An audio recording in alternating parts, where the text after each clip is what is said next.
Hi, and welcome to everyone who's joining us this evening. I'm Bianca Bova, and I'm here with artist Molly Blumberg. Molly is a Chicago-based sculptor and papermaker.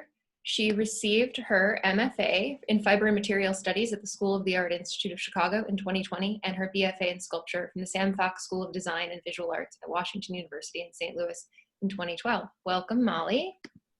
We're so happy to be doing this program. Yeah, thank you for putting it together. Absolutely, and I want to jump right in. You are known within the art world as a papermaker, as someone who's working in that tradition, and I'm very interested in where that interest originated for you. Yeah, I learned papermaking in my undergraduate program. I was studying at Washington University in St. Louis, and I was getting my Bachelor of Fine Arts in Sculpture. And I had a professor, Joan Hall, who I see is on here. So hi, Joan, who's a papermaker. And I believe in either my junior or senior year, she taught me papermaking. The work that I had mostly been doing leading up until that point was installation work, and I was really invested in repetitive manipulations of materials and using found and industrial material to kind of like manipulate by hand to give it a new life and try to find these new possibilities within recognizable materials. And I can't exactly remember what sparked the change, but Joan taught me papermaking, and my first work that I did in paper were these large 8-foot by 5-foot sheets of paper that was built up with these really finely sprayed layers of paper pulp that I then threw and sprinkled charcoal into to kind of embed these layers of action. So it kind of became this relic of process, and it recorded action, and as the layers built up, they kind of obscured and changed what was beneath them, and when they were held up to the light, you could kind of get this path leading through them. And I was really just in love with the material instantly. What I felt was really lacking with the materials before was that they wouldn't work back against me. They were kind of inanimate, and paper is a really active material. It changes as it dries, and it kind of twists and contorts in these really like beautifully unpredictable ways. So it kind of became a collaborator and like a second hand in my process. It wasn't just me doing action upon a material, it was a material also acting back against me. I think I also loved it because I really like making a mess, and it is this like wet, sloppy material, and it changes its appearance as it's drying too, so it shows up in places you never expect to see it. Yeah, and so kind of continuing from my undergraduate degree, I was just totally hooked, and as I transitioned into being an artist outside of an institution, I had set up a makeshift papermaking studio, luckily in my parents' basement, where they were very generous to give me that space. And it really sparked like a 6-year exploration of material, looking back at the work that I was making kind of in between my undergraduate and graduate degrees. It was all about finding new ways to work with paper. The fibers that I kind of fell in love with are abaca and flax, and when they're overbeaten, they're super strong sculpturally, and as they dry, they just really shrink and contort. So a lot of my work was just setting up different situations in which it would act differently and act unexpectedly. And then that kind of carried me into my graduate degree, where I had developed a solid base of material sensibility, and then brought it back into an academic setting where I was asked to conceptually and intellectually dive back into it. And I've just kind of been working with it since grad school. It's kind of allowed me to take that sensibility into other materials, but also really stay true to that papermaking foundation. Now, there is a rich tradition, obviously, of somewhat experimental, very material-forward, craft-oriented art done by women. And do you see your practice as a part of that legacy or continuation or advancement of that history? Yeah, I definitely see it sitting within that lineage, and it's always feels like a bold statement to make as a young artist, to just kind of plop into that, the lineage of feminist artists kind of extending out from post-minimalism. But I think it's a really natural and intuitive way of working for me. I grew up in a household where arts and crafts were just a part of my daily life, and I was surrounded by artists and makers and craftspeople. So this kind of blurring between the craft world and the arts world was something that I've always experienced. And as I decided to pursue being an artist and dive into that education and bring some intentionality to that work, I kind of discovered this lineage. And I honestly can't even remember when I started learning about these artists like Eva Hesse and Louise Bourgeois. I feel like I've always known them, even though at some point I must have learned about them. But I see these women that worked in this post-minimalist way of taking iteration and repetition, which what I've said was, you know, incredibly interesting to me as a young artist, but also putting the hand of the artist back in and choosing materials that were unpredictable and that were not traditional art materials. They were industrial or domestic. And they kind of exploded this hierarchy of fine arts by claiming that space.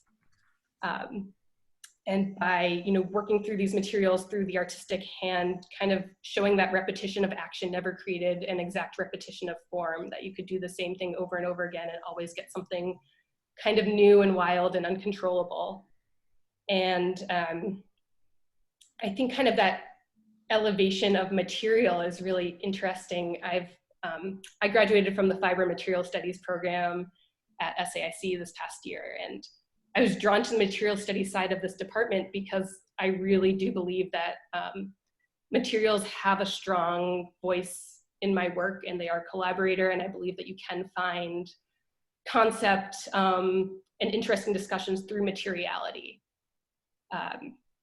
And as my work kind of shifted to be more about, you know, the experiences of a human body, I was interested in these artists that have also used materials that enact the body rather than just illustrating it. So not using forms to create a contour, but forms that kind of just feel like bodies, that feel like, you know, the sloppy, unpredictable side of having a human body.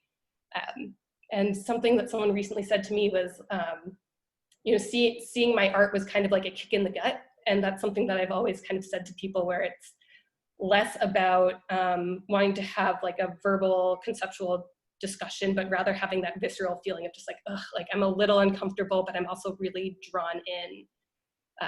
And I think that comes out of the work that that these women who preceded me did with, you know, Louise Bourgeois's, like, even the material that she used that was more traditional art materials like stone and casting, it's just like there is such a rough, like a roughness and like an aggressiveness to the material that really kind of imprints itself on the viewer's body. And I think that my generation's in a really lucky position to have this heavy lifting done before us, where we can still continue this discussion that needs to be continued, but we can also kind of play with it a little more. It doesn't have to be so confrontational. I think that humor has worked its way into my practice in a way that kind of slides in and supports it from the side, where I think you can talk about, you know, these heavy topics of the body and, you know, the unpredictability of illness and aging and sagging and weight, kind of with a sly sense of humor. Absolutely, and I think that really does come through, especially thinking about the works that you have right now in the show in the gallery, Provisional Bodies. This being a series that largely incorporates domestic objects and has a more dynamic feeling. It feels bodily, the forms feel familiar, but you have this encompassing quality to them, where it's the body absorbing the object in some ways. And I was wondering if you could tell us a little bit more about what led you to that series and the incorporation of ready-made objects, or the stripping out of domestic objects and the transformation from object to body. Yeah, I think that this is something that came up a lot in grad school. I think there's a heavy art historical precedent for using found objects. So it's something that I don't take lightly, but I also have found is like a really intuitive choice for me. It's something that never seemed like a big question in my mind. It seemed like it really fit right into my art practice. And I think some of that was, you know, growing up in a home where art and the domestic life was just incredibly integrated. So it's kind of natural that domestic objects have now worked their way into my work. And I think that like paper and like some other materials that I've kind of incorporated into my practice, like plaster and resin and other really active materials, found objects bring agency. They're not historyless. They're not raw. They've been used. They've been formed. A lot of domestic objects have been thoughtfully made to interact with the human body. So I think in considering bodies, I also do consider these objects as almost one and the same. And as I kind of started using them more frequently, I did a series kind of towards the beginning of grad school using found chairs, and I felt like I was just kind of scavenging the city, and I would walk down alleyways and just find these chairs and collect all of this discarded furniture. And I found some of it worked really well for me and some of it didn't. I had this like one chair that I found in an alleyway that I was so in love with, and it was this like heavy wooden solid piece of furniture with this beautiful carving, and I could never figure out how to use it because it was so rigid and so much an object that I think I just couldn't figure out how it related to the body as much as some of these other pieces that I've worked with. And I think in this time where a lot of us are at home and living with our furniture and living with our objects, I'm finding a bit of a permeability between my body and my furniture and my space, where it doesn't seem like we're entirely separate from our surroundings. And I think that's become a really beautiful lens for me to kind of reflect on these pieces that I was making in grad school before the lockdown happened, where you know, turning furniture into bodies and having bodies swallow furniture, it just feels so natural right now, that I think kind of understanding that our bodies aren't separate from what's around us. Now, I know you were locked out of your studio for a time being during the pandemic, and that you had works that were in process at the time, and that you didn't know, obviously, as none of us did, how long it was going to last or when you would be back. So is that something that began to creep into your practice at that time? And how did you transition to continue to make work from the home? So those pieces were what I was intending to have as my thesis show. So it was really kind of gut-wrenching to have them sit, you know, alone in my studio for many months.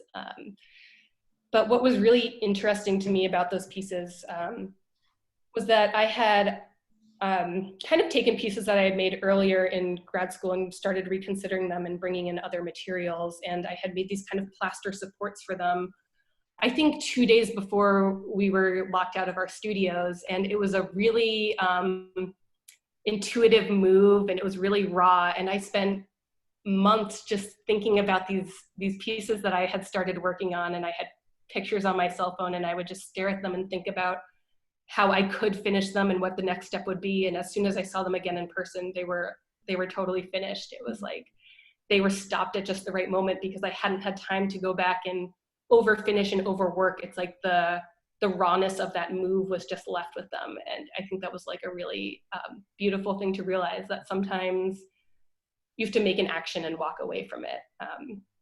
I think the time that I was, you know, making work and trying to finish my degree from my apartment was hard because I like to work big, and I like to work messy, and I like to take up space. And all of a sudden I was working off of a tabletop kind of shoved into the corner of a shared apartment.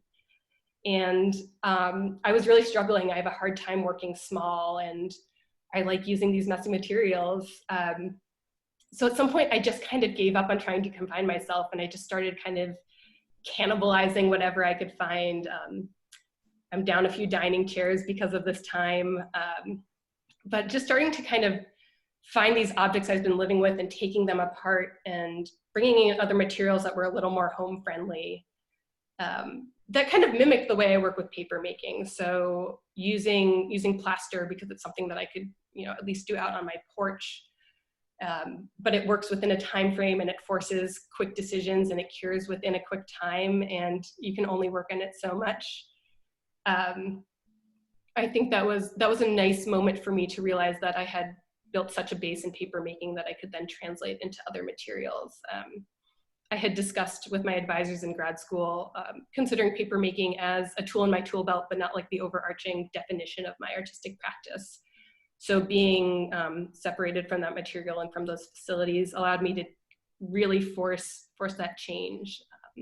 And now that I am back in the studio, I get to bring it all back together and realize that, you know, I can still work fast, and I can still work in these materials that I love, but I can bring in other materials. I can force myself to pause, and I can still kind of trust that intuition. Thinking about that process and the orientation that brings in, as you mentioned earlier, that this is something that's highly responsive, that it's working in dialogue with you or in concert with you as much as you are with it. Can you tell us a little bit more about that process and where for you it stops being papermaking and enters back into the realm of sculpture?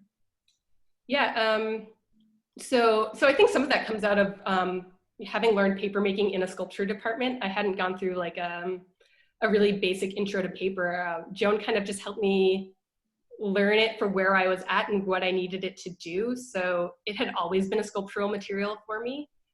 But it does kind of have, it has its bases, in the histories and the fundamentals of taking these natural fibers and beating them into pulp and pulling sheets of paper. And then I think that's the point where I kind of drift, where it's not about making flat sheets of paper for me. It's about taking those flat sheets of paper and letting them become membranes and letting them, scrunch up and do work on other objects.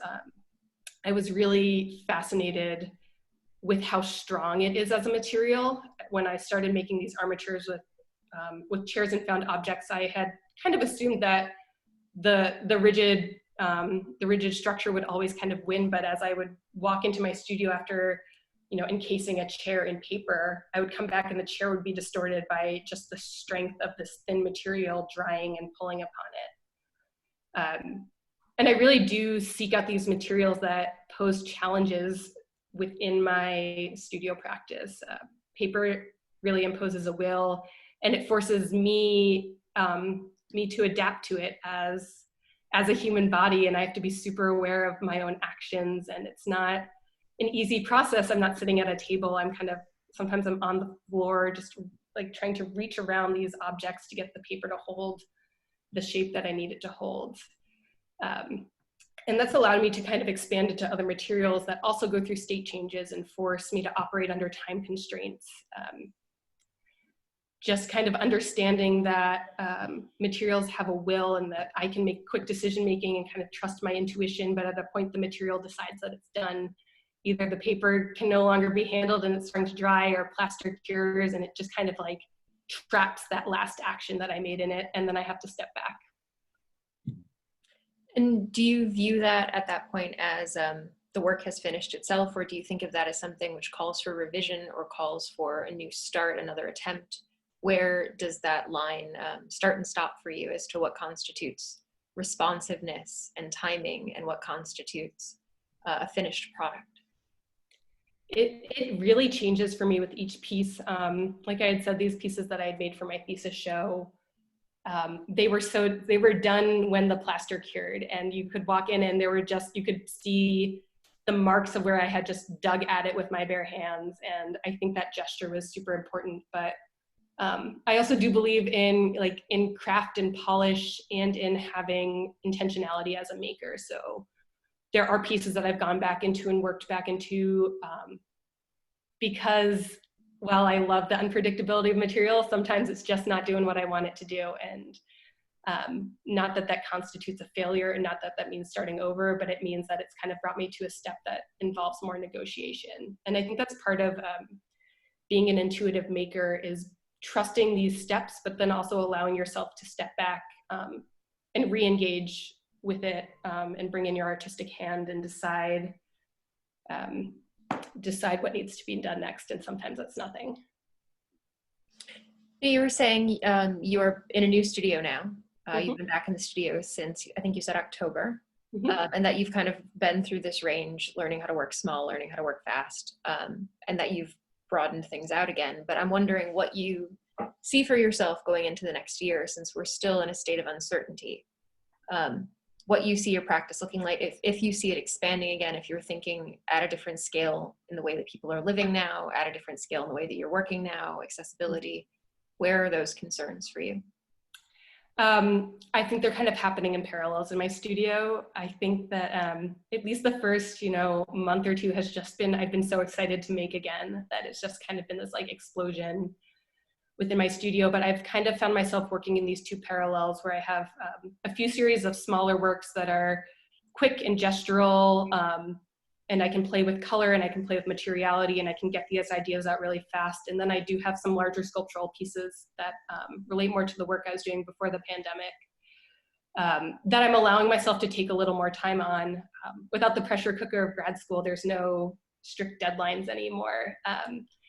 So I'm kind of enjoying having that time, but also forcing myself to take that time because I think, you know, we're all trained to be productive, and sometimes that's really counter-effective and counterintuitive. So I do have these smaller pieces, and then I have these larger sculptures that maybe I work on once a week, maybe I make a few quick intuitive moves, and they're just sitting there right now.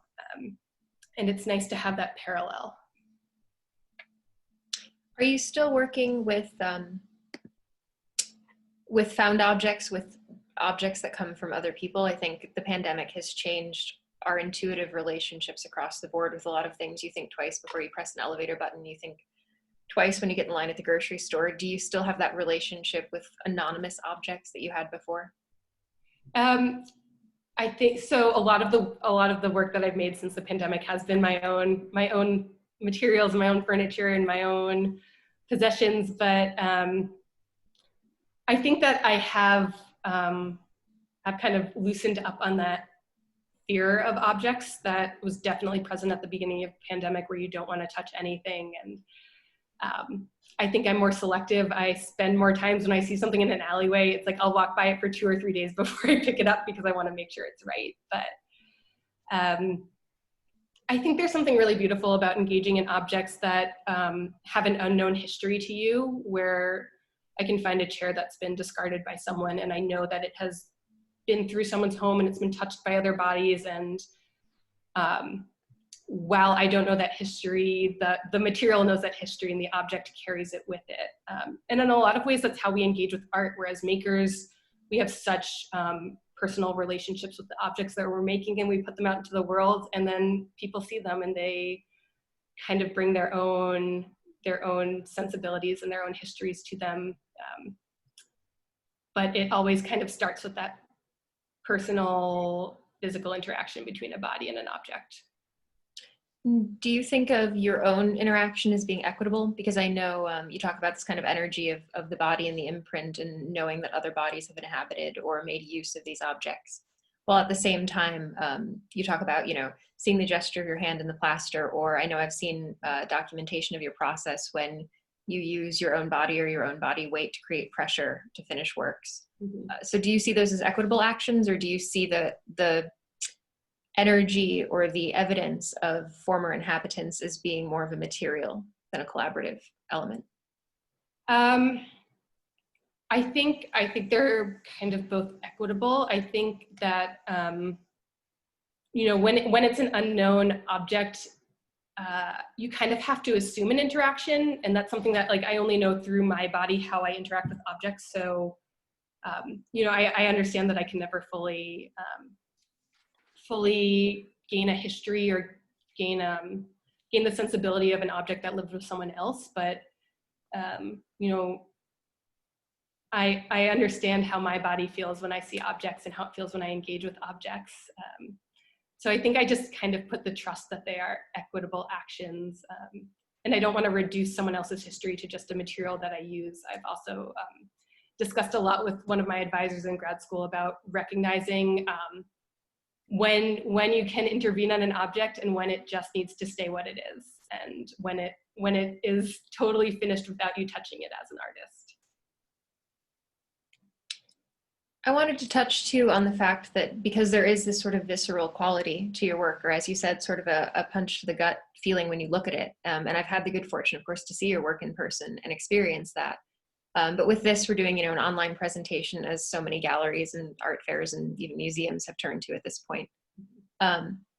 So I wanted to talk a little bit about that, and the fact that I appreciate your willingness to engage in this sort of an exhibition format, because while your work does have a different, more visceral, immediate sensibility when you're in front of it, I do think some of that bodily characteristic or sense, even which is even more difficult to achieve sometimes remotely, of sort of the human scale, the scale of the head, the scale of the body in relation, does come through. And I'm interested, as an artist who works in this medium, who's working in the three-dimensional range of objects and working in such a visceral way, what your future looks like as a practicing artist, how you think of exhibiting it, or how you think of it experientially in this moment.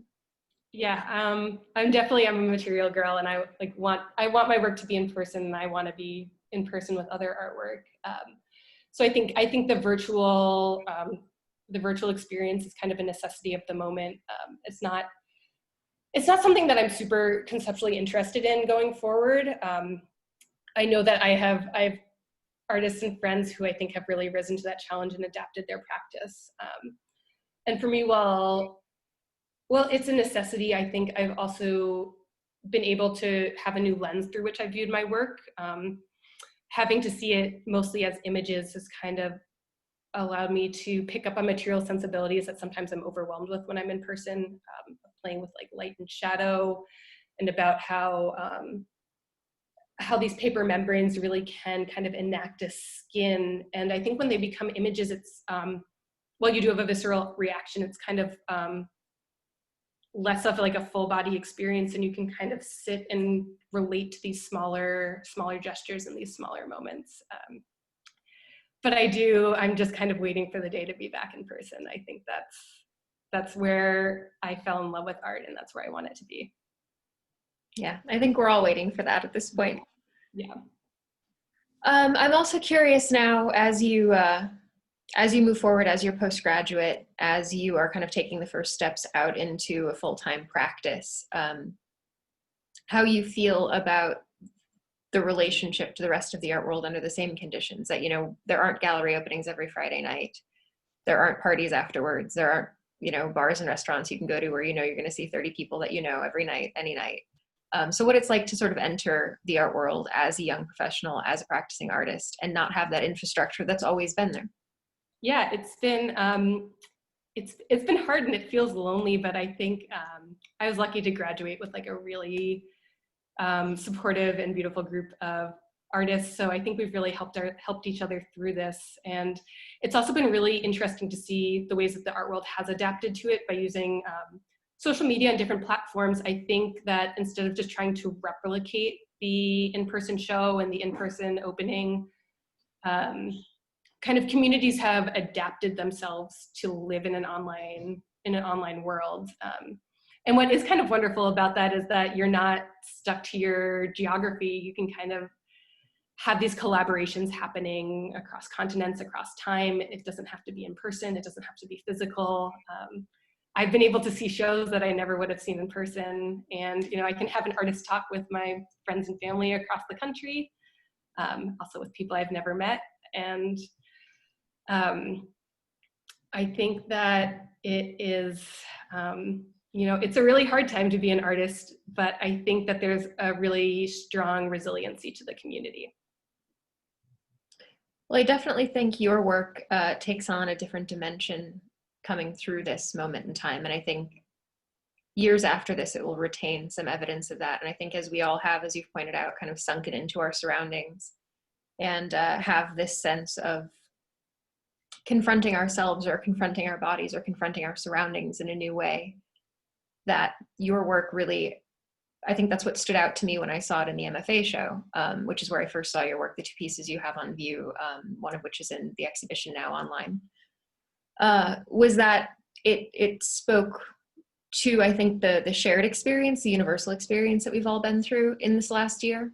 But at the same time, there was something that was jarringly familiar. And it's easy to go out, and when you do have the opportunity to look at art, to kind of get sucked back into kind of the gloss of what you expect when you go to a museum or you go to a gallery, to kind of step back into that range of normalcy, which is very welcome at this moment in time, I think, for everybody, for myself included. But there was something when I saw your work that hit me as being extremely tied to the day-to-day. It took me back into, in some ways, a level of discomfort or a level of recognition that I can't say anything else that I saw in that show or recently struck me in that way. So yeah. I think there's a certain power that it derives. Yeah, I think that a lot of that comes from these kind of conceptual grounding of my work kind of colliding into this moment where I'm having this domestic conversation. And as I said, we're all stuck at home and we're all living closer with our objects than we ever had before. But I also think that the pandemic has brought us all to consider our bodies very differently than we've had to before. I think most of us have viewed ourselves as perishable and just a lot more susceptible to the outside world, and realizing even through the act of wearing a mask that, you know, what we're breathing in is a part of our body. It's like we're not these separate and contained objects. We're totally tied to our environment and to our world. And I think that's a discussion I was having in my art beforehand. As someone who's dealt with a really unpredictable body, it's a sensibility that I've brought to my work, and I think that's now an understanding that kind of the entire world has, that we're all just material that is uncontrollable and unpredictable and ever-changing, and not ever whole or complete or separate from anything around us. And knowing the way that that's underscored by this moment in time, is that something that you look forward to getting past in your practice, to getting through this era and moving forward in those explorations, or is it something that you think has been maybe emphasized for you? I think it's been emphasized, and I think it's a discussion that that's really important that we all have, that we all realize that we're material, and we're always going to be changing, and our bodies are always changing. And so while I am very excited, as everyone is, to move past this moment in time, I think having a really lived and concrete understanding of that will just kind of further this conversation for me. Absolutely. Well, I think that's a great place to wrap things up. I'm going to check here and see if we have any questions. Looks like we have a couple. Bear with me here.